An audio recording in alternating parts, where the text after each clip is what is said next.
کارروائی ہوتی ہے، ہماری انٹیلیجنس ایجنسیز کارروائی کرتی ہیں، سی بی آئی کرتی ہے، ای ڈی کرتی ہے، کسی کو جیل بھیج دیا جاتا ہے، پترکار بھی گئے جیل.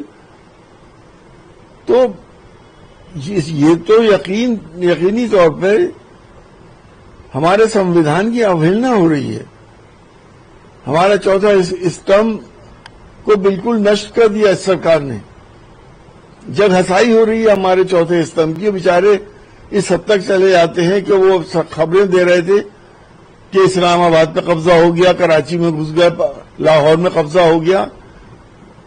اس حد تک وہ لوگ گر گئے، اور پھر ان کی جگ ہسائی ہوئی پورے دنیا کے پترکاروں نے اور پوری دنیا کے میڈیا نے ہماری کھلی اڑائی.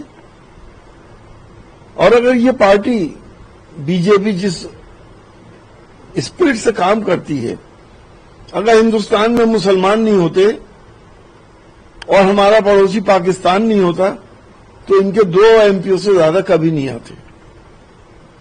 ان کی تو سیدھی سیاست ہندو مسلمان کی ہے. دیکھیے ایمرجنسی میں جو کچھ ہوا سب کو معلوم ہے، اور اس وقت لوکتنتر کی ہتیا بھی ہوئی تھی، اور اس کا خمیازہ کانگریس نے بھگتا بھی. دنیا کی سب سے بڑا لوکتنتر جب ایمرجنسی کے اندر ایمرجنسی لگائی گئی، 18 مہینے تک لوگوں کو جیل میں رکھا گیا، تو لوکتنتر کی تو ہتیا ہوئی تھی، اس میں کوئی شک نہیں ہے. لیکن بیتی باتیں تو گزر گئیں. اگر انہوں نے ہتیا کری تھی تو آپ بھی ہتیا کریں گے، آپ بھی لوکتنتر کو ختم کریں گے، آپ ان لوگوں کے ساتھ انصاف نہیں کریں گے، دھرم کے آدھار پر آپ ڈفرینشیٹ کریں گے.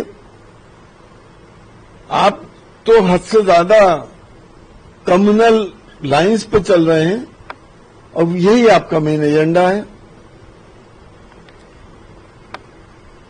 یقینی طور کے اوپر کسان اس وقت اس قدر پریشان ہیں. کیا ایم ایس پی اس کو مل رہا ہے؟ کھاد ملی اس کو؟ گیہوں جب بویا تھا 50 کلو کا کٹا آپ نے 45 کلو کا کر دیا. مزدور اس وقت کس جگہ پہ ہے؟ مڈل کلاس بزنس مین کس جگہ پر ہے؟ کاروبار کس جگہ پہنچ گئے ہیں؟ نوکریاں تو آپ دے ہی نہیں رہے، وہ آپ نے پرائیویٹائز کر دی تاکہ آرکشن ختم کیا جا سکے. اور ہندوستان کی دوسری بڑی آبادی مسلمان کس جگہ پر ہیں؟ کیا کسی سے چھپا ہوا ہے؟ آپ نے سیاست میں دیش کی ترقی کو ہالٹ کر دیا، اور آپ اپنا فیس چھپاتے ہیں ہندو مسلمان کر کے، کبھی کسی مسجد کے اوپر، کبھی کسی درگاہ کے اوپر، کبھی نماز کے اوپر، کبھی اذان کے اوپر، کبھی مدرسوں کے اوپر. آپ کو یہی کام رہ گیا ہے؟ 75 سال میں تو ایسا کچھ نہیں ہوا تھا. ہمیں اور آپ کو سب کو سوچنا پڑے گا کہ دیش میں سامپردائک ماحول اچھا ہو، پیار محبت ہو، ایک دوسرے کے ساتھ چلنے کا جذبہ ہو، تبھی ہم سپر پاور بن سکتے ہیں. انیتھا بانٹنے والے ہندوستان کے ہتیشی نہیں ہیں، وہ ہندوستان کو برباد کرنا چاہتے ہیں.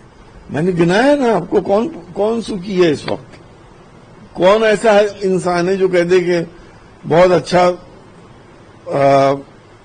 سرکار چل رہی ہے، اس کا کاروبار بہت اچھا چل رہا ہے؟ کیا ایکسپورٹرز پریشان نہیں ہیں؟ کیا کاریگر پریشان نہیں ہیں؟ کام کرنے والے جو مراد آباد کے کاریگر تھے وہ آٹو رکشہ چلا رہے ہیں، ان کے پاس کام ہی نہیں ہے. ایکسپورٹرز پہ جی ایس ٹی لگا دیا آپ نے، اس سے وہ پریشان ہیں.